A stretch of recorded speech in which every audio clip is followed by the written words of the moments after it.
তাড়াতাড়ি হাত তোলো, কারা কারা লাউ খেতে পছন্দ করো না? আমিও কিন্তু তোমাদের দলেই আছি। আচ্ছা ঠিক আছে, আজকে লাউ দিয়ে এমন একটা রেসিপি বানাবো সবাই কিন্তু চেটেপুটে খাবে।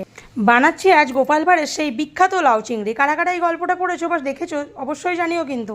লাউটাকে প্রথমেই ছোটো ছোটো করে কেটে ধুয়ে রেখে দিলাম। তারপরে চিংড়ি মাছটাকে নুন হলুদ মাখিয়ে তেলে ভেজে নিচ্ছি লাল লাল করে। চিংড়ি মাছ ভাজা হয়ে গেলে ওই তেলেই তেজপাতা, গোটা জিরে, শুকনো লঙ্কা ফোড়ন দিয়ে ভালো করে নাড়াচাড়া করে এর মধ্যে দিয়ে দিলাম কেটে রাখা লাউটা। ভালো করে এটাকে ভেজে নিচ্ছি। লাউটা ভেজে নিয়ে যখন দেখবো একটু জল বেরোচ্ছে তখন লবণ, হলুদ, কাশ্মীরি লঙ্কা গুঁড়ো, জিরে গুঁড়ো, ধনে গুঁড়ো দিয়ে ভালো করে নাড়াচাড়া করে একটু ঢাকা দিয়ে দিতে হবে। তারপর লাউয়ের জল শুকনো হয়ে গেলে এর মধ্যে দিয়ে দেবো আদা, জিরে আর কাঁচা লঙ্কা বাটা। ভালো করে কষিয়ে নিয়ে এর মধ্যে দিয়ে দেবো টমেটোটা দিয়ে ভালো করে নাড়াচাড়া করে যখন তেল ছাড়বে দিয়ে দেবো চিংড়ি মাছ দিয়ে আবারও একবার 5 মিনিট ধরে নাড়াচাড়া করে দিয়ে দিলাম জল ফুটে উঠলে আর লাউ সিদ্ধ হয়ে গেলে এর মধ্যে দিয়ে দেবো ধনে পাতা, সামান্য চিনি আর গরম মশলা। ব্যাস, লাউ চিংড়ি